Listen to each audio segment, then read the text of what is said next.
Hello दोस्तों, हमारे channel में आपका स्वागत है। अभी देख रहे हैं आप, हम पूजा कर लिए हैं और रामायण का पाठ करेंगे। आप लोग हमारे चैनल पे बने रहिएगा। हमारे चैनल को लाइक कीजिएगा, शेयर कीजिएगा, सब्सक्राइब कीजिएगा, हमें अपना प्यार दीजिएगा। देखिए हमारे भोले बाबा हैं।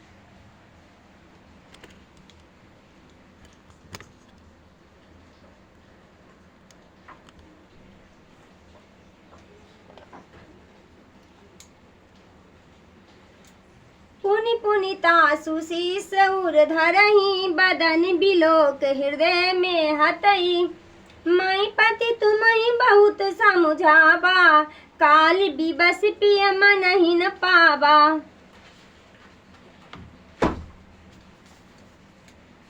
बार बार उसका शीश हृदय में धरती है, मुख देखकर हृदय में तारण करती है। हे पति, मैंने तुम्हें बहुत समझाया, परंतु कालवश तुम्हारी समझ में कुछ न आया। अंगद कह कछु कहन न पाए, बीच ही सुरपुर प्राण पठाए। आप अंगद से भी कुछ नहीं कह पाए, बीच में ही सुरपुर को प्राण पठा दिए। तारा बिकल देख रघुराया, दिन ज्ञान हरि लिन्ही माया। क्षिति जल पावक गगन समीरा, पंच रचित अति अधम शरीरा। तारा को व्याकुल देखकर श्री रामचंद्र जी ने उसे ज्ञान दिया और माया हर ली। पृथ्वी, जल, अग्नि, आकाश और वायु, इन 5 तत्वों से यह अत्यंत अधम शरीर बना है। प्रगट सोतन तब आगे शोभा, जीव नित्य कहि लागे तुम रोबा। उपजा ज्ञान चरण तब लागे, लिन्हि परम भगत बड़ भागे। वह शरीर तेरे समक्ष ही पड़ा है, परंतु जीव नित्य ही, सो तू किस लिए रोती है। जब इस प्रकार तारा को ज्ञान हुआ, तब वह श्री राम जी के चरण पर जा गिरी और परम पवित्र भक्ति का वरदान मांग लिया। उमा दारु जोशित की नाई, सबहि नचावत राम गोसाई।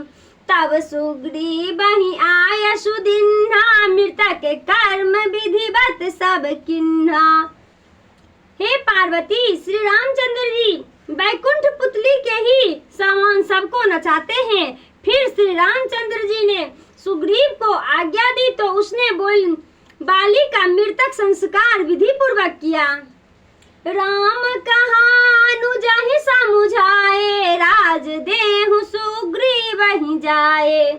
रघुपति चरण नाई कर माथा, चले सकल प्रेरित रघुनाथा।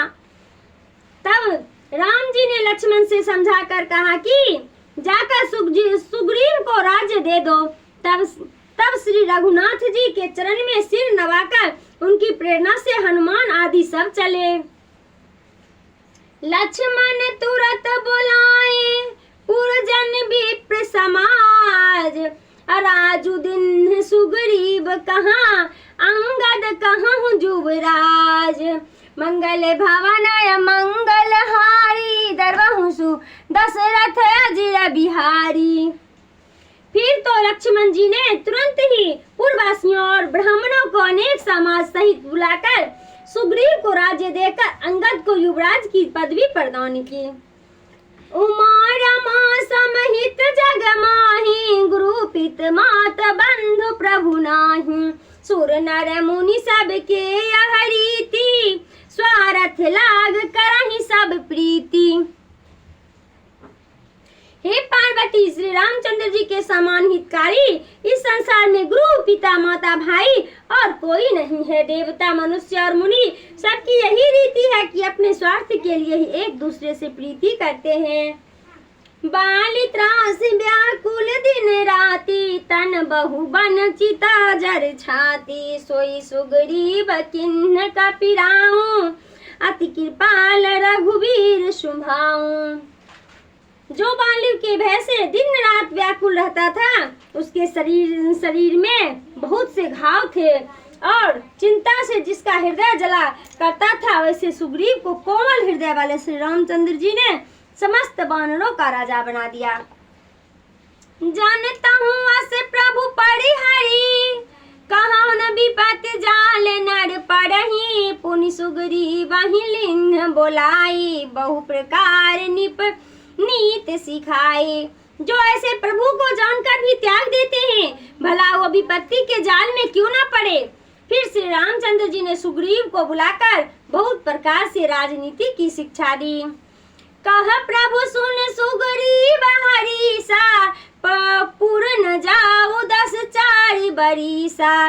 गत गी सम बरसा ऋतु आए, हरियहि निकट शैल पर छाए। फिर प्रभु ने कहा, हे सुग्रीव सुनो, मैं 14 वर्ष नगर पाँव न जाऊंगा। देखो अब ग्रीष्म ऋतु चली गई और वर्षा ऋतु आई है। इसमें मैं यहाँ के निकटतम वासी पहाड़ पर ही कुटी बनाकर रहूंगा। अंगद सहित करहु तुम राजो, संतत हृदय धरहु मम काजो। जब सुग्रीव भवन फिर आए, राम प्रवसन गिरि पर छाए। और तुम मेरे कार्य को हृदय में धारण करके अंगद के सहित राज करो। तब सुग्रीव अपने घर आए और श्री रामचंद्र जी प्रवसन पर्वत पर निवास करने लगे। प्रथम ही देव नहीं गिरी जोहा, राखे हूँ रुचिर बनाए। राम कृपा निधि कछु दिना, बास करहूँगी आए। वहाँ पहले ही से देवताओं ने एक पहाड़ी गुफा को सुंदर बनाकर इसलिए तैयार रखा था कि इसमें कृपा के धाम श्री रामचंद्र जी कुछ दिनों के लिए आकर निवास करेंगे। सुंदर बन कुसुमित अति शोभा, गुंजत मधुपनि करे मधुलोभा। कंद मूल फल पात्र सुहाए, गए बहुत जब ते प्रभु आए। वह सुंदर वन पुष्प से लदा हुआ वृक्ष से शोभामान था। मधु के लोभ में भौरे गूंज रहे थे। जब प्रभु उस वन में जाकर बसे तब से उसमें कंद मूल फल और बहुत ही शोभायमान पत्ते उत्पन्न हो गए। देख मनोहर शैल अनुपा, रहे तहाँ अनुज सहित सुर भूपा। मधुकर खग मृग तन धर देवा, करहि सिद्ध पुनि प्रभु की सेवा। तब उस मनोहर और अनुपम पर्वत को देखकर देवताओं के राजा राम जी छोटे भाई लक्ष्मण के साथ वहां जा बसे। देवता सिद्धि और मुनि पक्षी मृग तथा भौरे के शरीर धारण प्रभु की सेवा करने लगे। मंगल रूप भयहु बन तब ते, अकिन्ह निवास रमापति जब ते। फटिक सिलायति प्रभु सुहाए, सुख आसन तहाँ दो भाए। जब से श्री रामचंद्र जी ने उस वन में वास किया तब से वह वन मंगल स्वरूप हो गया। वहाँ एक अत्यंत ही स्वच्छ स्फटिक मणि की शिला थी जिस पर सुख पूर्वक दोनों भाई जा बैठे। कहत अनुज सन कथा अनेका, भगत बिरंच निरपनीत विवेका। वर्षा काल मेघ नभ छाए, गरजत लागत परम सुहाए। वहाँ श्री रामचंद्र जी छोटे भाई लक्ष्मण से भक्ति वैराग्य राजनीति ज्ञान की अनेक कथाएं कहने लगे। इस प्रकार वर्षा काल का आसमन आ गया और आकाश मंडल बादलों से छा गया। उस समय उनकी गर्जना बहुत ही सुहावनी लगती थी। लक्ष्मण देख मोरगन नाचत बारद पेख, गिरहि बिरत रत रस दसो, विष्णु भगत कह देख। तब श्री रामचंद्र जी ने कहा, हे लक्ष्मण देखो, बादलों को देखकर मोरगन ऐसे ही नाच रहे हैं जैसे वैराग्यवान गृहस्थ विष्णु भक्त को देखकर प्रसन्न होते हैं। घन घमंड नभ गरजत घोरा, प्रियाहीन डरपत मन मोरा।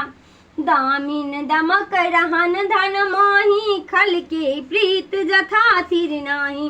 किंतु आकाश में बादल की घोर गर्जना को सुनकर प्रिया जानकी के बिना मेरा मन डरता है। बादलों में बिजली ऐसी चमक जाती है जैसे दुष्ट जन की प्रीति स्थिर नहीं रहती है। बरसाही जलद भूमि निहराए जथा न बही बुध विद्या पाए। बुंद अगाध रहस गिर कैसे खल के वचन संत सह जैसे। बादल भूमि के निकट आकर ऐसे ही बरसते हैं, वैसे विचारवान विद्या पाकर झुक जाते हैं। पर्वत बुंद के आघात को कैसे सहन करते हैं, जैसे दुष्ट के वचन को संत लोग सहते हैं। क्षुद्र नदी भरी चली तुराई जस थोरही धन खल इतराई। भूमि परत भाव डाबर पानी जन जी बही माया लपटावन। छोटी नदियां भरकर वैसे ही उतरती चली है, वैसे थोड़े धन को पाकर दुष्ट बेवड़ा जाते हैं। पृथ्वी पर पड़ने से जल ऐसे ही मौला हो जाते हैं जैसे जीव को माया लिपट जाती है। समिट समिट जल भरही तलाबा जिमि सदगुण सज्जन पही आबा। सरिता जल जल निधि मह जाए होहि अचल जिमि जीव हरि पाए। सिमिट कर जल से तालाब भर जाते हैं, जैसे सद्गुण सज्जन के पास जाते हैं। नदियां समुद्र में जाकर वैसे ही अचल हो जाती है, वैसे ही ईश्वर को पाकर जीव आगमन से मुक्त हो जाता है। हरित भूमि तीन संकला समझ परहि नहीं पंथ। जिमि पाखंडवाद ते गुप्त हो ही सदग्रंथ। पृथ्वी हरी घास से ऐसे ही भर गई है कि उसमें मार्ग नहीं दिखलाई पड़ता, वैसे पाखंडवाद के कारण सच्चे ग्रंथ का लोप हो जाता है। दादुर धुन चहु दिशा सोहाए वेद पढ़ई जन बटु समुदाय। नव पल्लव भय विपट अनेका साधक मन जस मिले विवेका। चारों ओर से मेढकों को की बोली ऐसे ही सुहावनी लगती है मानो ब्रह्मचारियों का समूह वेद पढ़ता हो। वृक्ष में अनेक नवीन पल्लव ऐसे ही निकल आए हैं जैसे साधक का मन ज्ञान उत्पन्न होने पर हो जाता है। अर्क जैसा वस पात बिन भय हूँ जस सुराज खल अधम न गय हूँ। खोजत कहत मिलहि नहीं दूरी करहि क्रोध जिमि दर्शन दूरी। मंगल भवन मंगल हारी दरबहु सुदशरथ अजिर बिहारी। श्री राम जय जय राम। श्री राम जय जय राम। हमारे चैनल को लाइक कीजिएगा, शेयर कीजिएगा, सब्सक्राइब कीजिएगा, हमें अपना प्यार दीजिएगा और कमेंट कीजिएगा कि आपको हमारा कथा कैसा लगा। तब तक के लिए बाय बाय, मिलते हैं अगले वीडियो में।